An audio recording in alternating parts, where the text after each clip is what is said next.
Tapos sa tabi-tabi. Tapos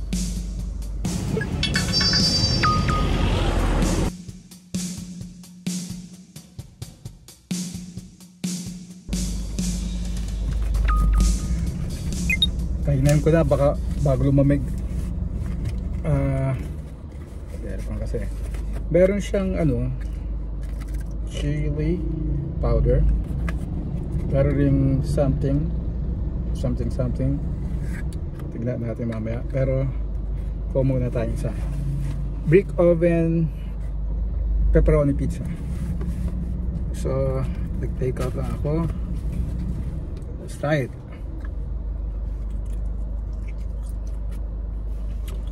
400 pesos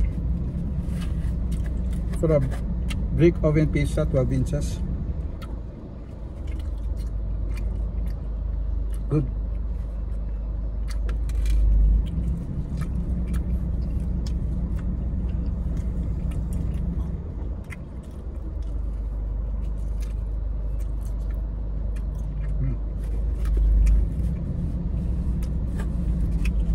Nag-park lang ako sa tabi-tabi.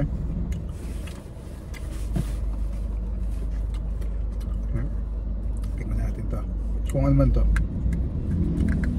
pili ko hot sauce to eh.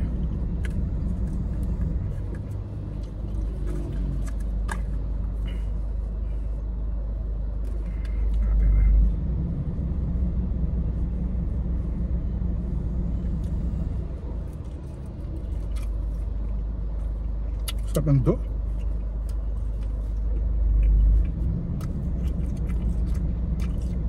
Wow, hot sauce.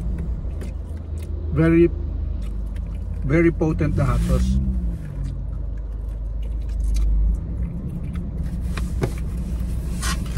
Ang deceiving lang kasi dilaw eh. Pero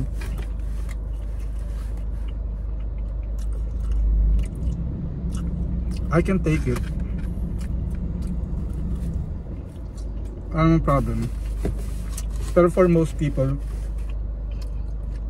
na hindi sanay sa manghang, probably is too much for them.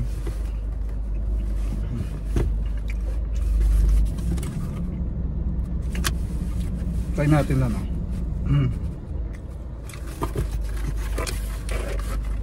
Bawang lahat.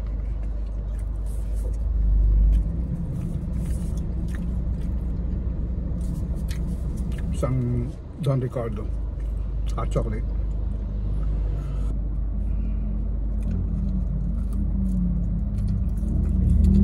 Top notch.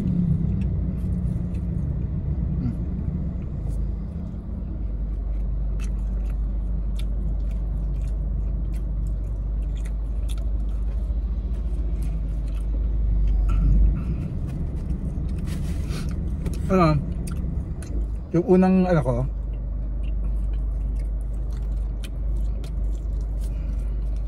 diba? Wow. Look at that. Unang impression ko sa pizza, akala ko medyo ano, lacking yung salami, yung pepperoni. Kasi sa sobrang angat yung dough at saka yung ano, cheese sa quality.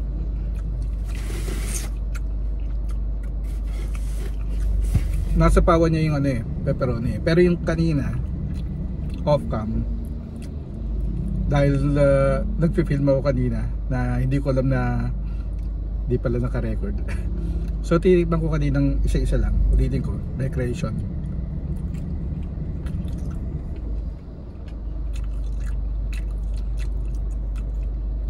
By itself, ano, okay siya by itself.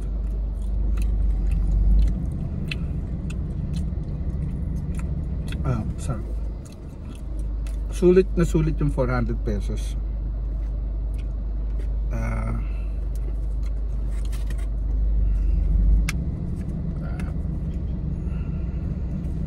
Di ako masyadong ano, di effective sa akin to kasi mataas na tolerance ko sa heat. Since yung bata pa ako, mahilig na ako sa manghang. ganun ako ka ano, kabihasa sa manghang.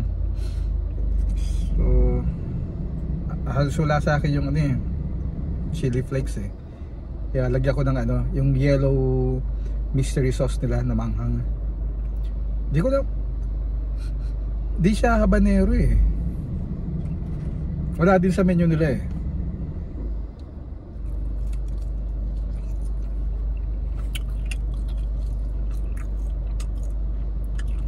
Pizza is getting cold. Lamig ng aircon eh. Yung kalahating na ito sa bahay ko lang kakainin.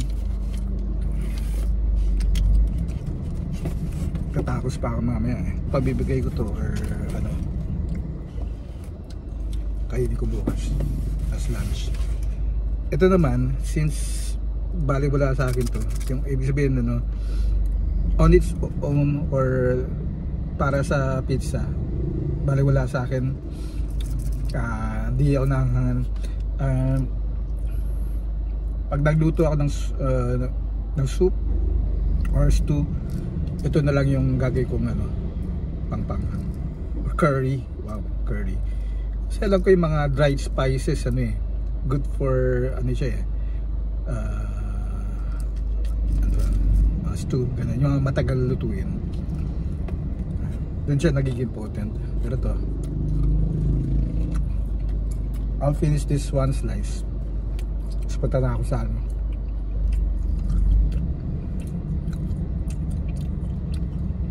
either magpapansit ako or tacos or shawarma. Wala na, depende sa ano, sa pag-drive ko. Sa pag-drive ko kung ano yung ano, kung saan ako hatakin ng manibela. Ubus na yung ano, konti lang.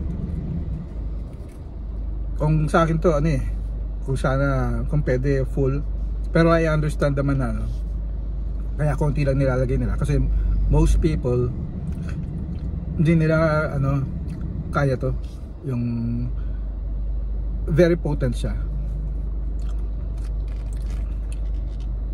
Feeling ko maubo ka dito kung di ka gano'n sanay sa manghang.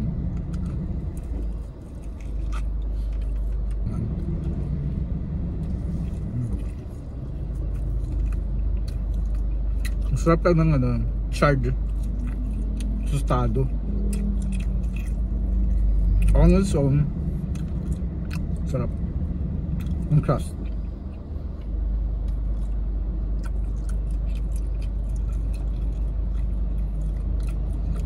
Parang sarap siguro pag may ano, yung may laman na cheese, yung crust. Parang sa ano, Pizza Hut ba yun or Shakey's.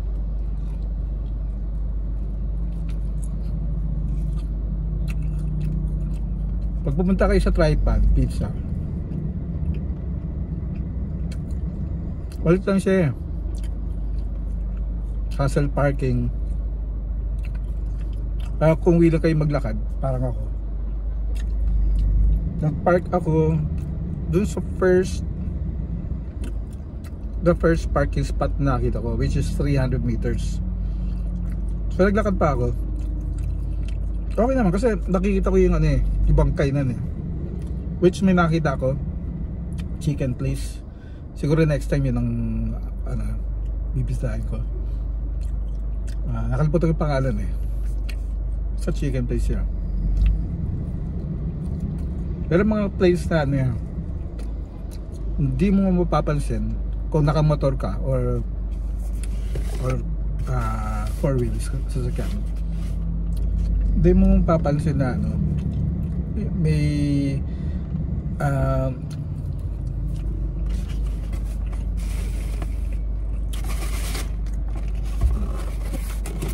for tomorrow lunch, siguro gagawa ng pasta sardines. Plus ito, wow, that's amazing. Alam mo, marami kang madidiscover sa kakalakad mo eh. merong ano, mga establishments na hindi mo papansin habang nagmumotor ka or nagda-drive. Gaya na itong Don Ricardo's, ano, nag-open siya July, napansin ko lang itong August.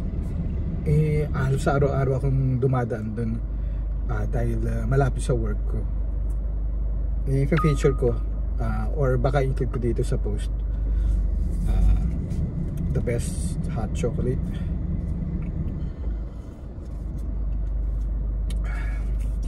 Sugar talaga nilalagay nila, pang sugar. So hindi siya corn syrup like other establishments. So healthy siya.